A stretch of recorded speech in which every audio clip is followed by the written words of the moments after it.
Right, guys, here we go back to Fog Wrestling with the ECW WWE 2006 review. This is the show for the 25th of July.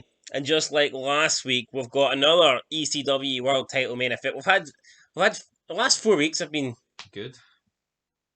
well. I'm gonna go out for it, but Wink, wink, nudge. Well, fuck, I gave last week a one. the So last 4 weeks have had the ECW title defend it right in the main event for the 4 weeks in a row. And that sounds good, right? But see, when you consider the fact that Big Show's been in every single one of them, that's when you realise it's not. it's not that good. But anyway, before we get to that stage, we kick off in the ring. Got Mike Knox and Kelly Kelly.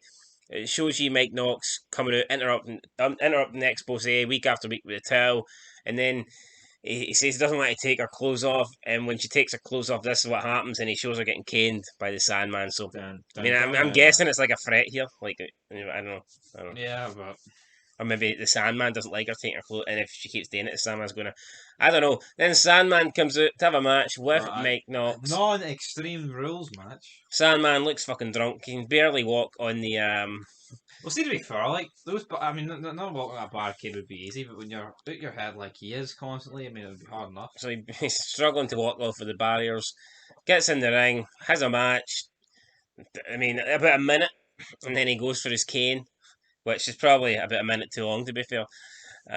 Mike Knox pulls Kelly Kelly on top of him so he doesn't get hit with the cane. Then out of nowhere, Test comes out, big boot, stomps Sandman, busts him open again. So now Sandman's bleeding through the dome and from the move. Is it not a bit weak that these two like kind of need to work together to take down a drunk guy who's about 20 years past his prime, maybe even out of prime? Pretty much like. And then Test hits his big finishing maneuver. Test and Mike Knox look like they could be a new team. Head to the back. They're celebrating. Test, I don't even know what he's saying. I think it's I think he's half mutating here. It's like Ouroboros. He's in the middle of a transformation while trying to fucking speak, and he just whatever he says to Mike Knox, you just couldn't make it out. No. It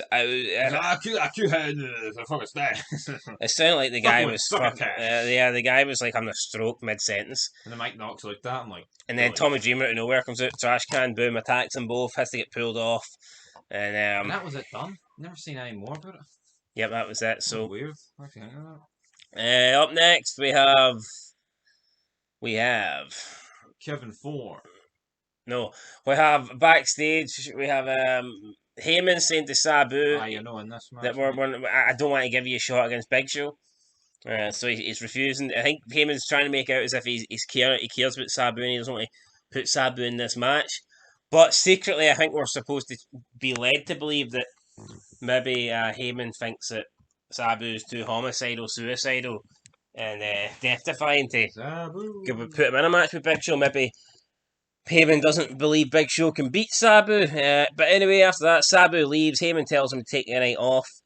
And then Nunzio is tying his shoelaces and says "fuck all" to Heyman and gets accused about talking trash to him. Meanwhile, Balls Mahoney walked past. I don't know if that was supposed to happen or not, but Didn't look like it was supposed to happen. nope. And then Heyman's security guards beat up Nunzio, and Heyman tells him to drag his ass to the ring. And then in the ring, we'll get Kevin Thorne there, making his debut, in-ring debut. Not even getting an entrance, guys. He's got the red lights on, but you feel like his music's playing, but you kind of just feel like they could have gave him a cool debut, especially with his gimmick. You feel like there's something. I feel like there's something. I feel like that his character could have a cool entrance. Yep, and they went and buried. But you see him for the first time in a match, and he's already in the ring, just standing there with his music playing. So I don't really know what they were going for here. Nunzio gets dragged into the ring, and really, I mean, I think they could have just did a couple of moves here and went home. Yep, but they didn't. But he does this mad stunner off the ropes. Aye, that should have ended it. Like Nunzio sold it as if his neck was snapped in two like a pretzel. Chris Benoit on the fucking weightlifting machine.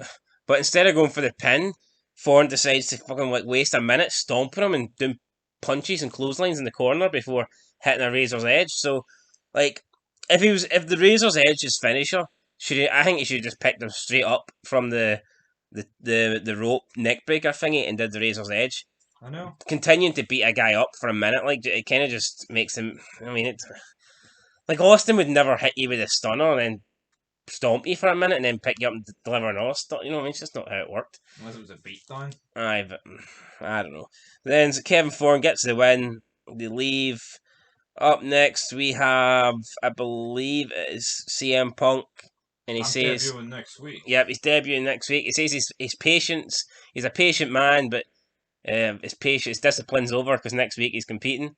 Then we get Shannon Moore. walking down a tunnel or something. Metal Gear Solid 4 Yeah, tunnel. it looked like he was coming out of One of those Japanese rooms. It looked like he was coming to the 2008 Titans run, or 2007 Titans run, but it was not been set up yet. I don't know what happened, but anyway, Kevin, and he does this weird stare into the camera, and it's like coming soon. Do we care? No. No. He's just a weirdo. I never liked him. Then we get Balls Mahoney and Just Incredible in a straight up wrestling match It went 20 minutes too long, but only lasted about 8, but felt like. but shouldn't have been 8. This match shouldn't go 8 fucking minutes. Like, but see, you know what the problem is? See, because Big Show's shit, and he actually is shit. they can't give the They main. can't give anyone else an Extreme Rules match because it'll take away from the main event. Right, I get that. Yeah, but that wasn't really Extreme Rules, was it? Well, Oh, he went through a table. Well, there's a couple of chair shots to the domino. Well, it was, but Big Show. But even in Extreme Rule matches, I don't think he's good in them. Do you think Vince McMahon wants Balls Mahoney and Just Incredible to look better than the world title match in the main event? Does he fucking care? I think he wants it all to look pish. Yeah, but that's my point. He's making Big Show. Well, the WWE guy looks great, while all the ECW guys look pish. And these two guys did look pish, guys, because I mean, Just Incredible, in my opinion, can look good if he's against a guy that's good. But if Just Incredible's just not going to carry Balls Mahoney, then Balls Mahoney hits him with a chair. It's not an Extreme Rules, and he's shocked as if someone's just fucking as if someone's told him 2 + 2 actually equals 5. He can't believe it. Let's just take a wee skip or a time machine back to the X Factor days. How fucking pish is that faction? Shite until Albert, right, who's just see when X-Pac's the main guy in a faction, like, I mean, by far the best guy, and at that point he's irrelevant. He's a fucking. You think about it, he is a jobber, like.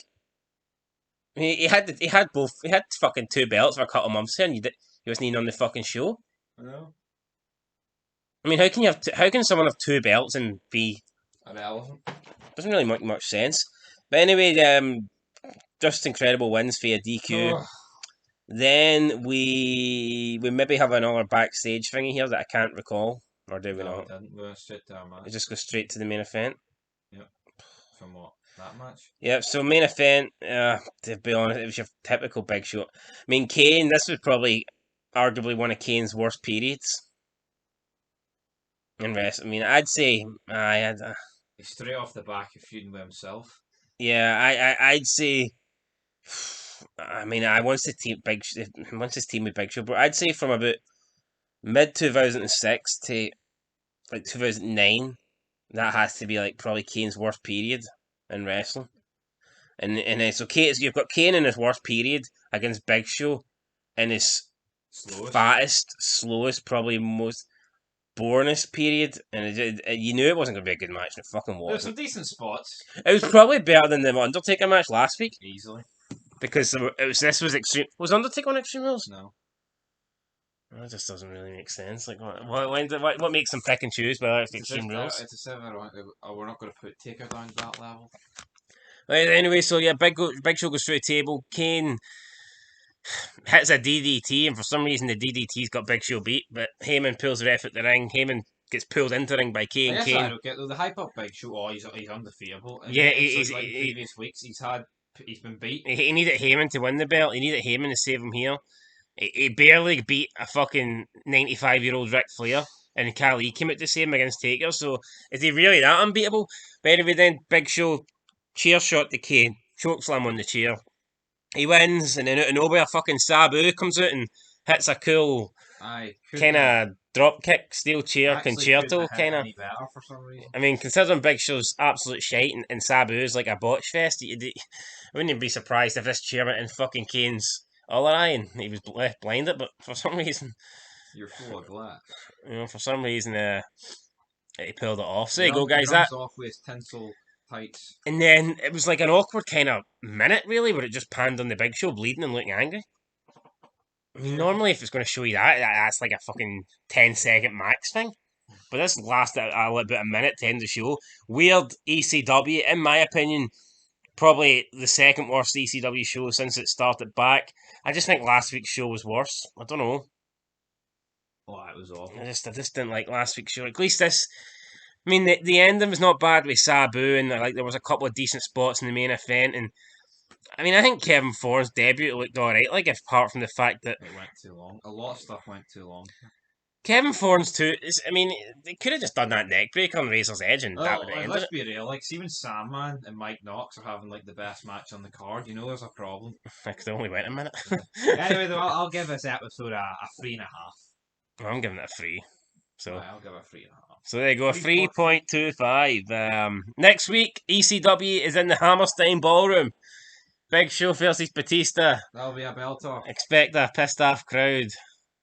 Aye, and anyway, do we get the return of Kurt Angle? I believe we do. We get the debut of CM Punk. Next week's ECW. Oh fuck! If you see if Big Show and Batista both get COVID, and we actually get like RVD Sabu Extreme Rules main event, the next week's ECW could be the best show yet. But I don't think we will. Anyway, till next time. Hey. Boots.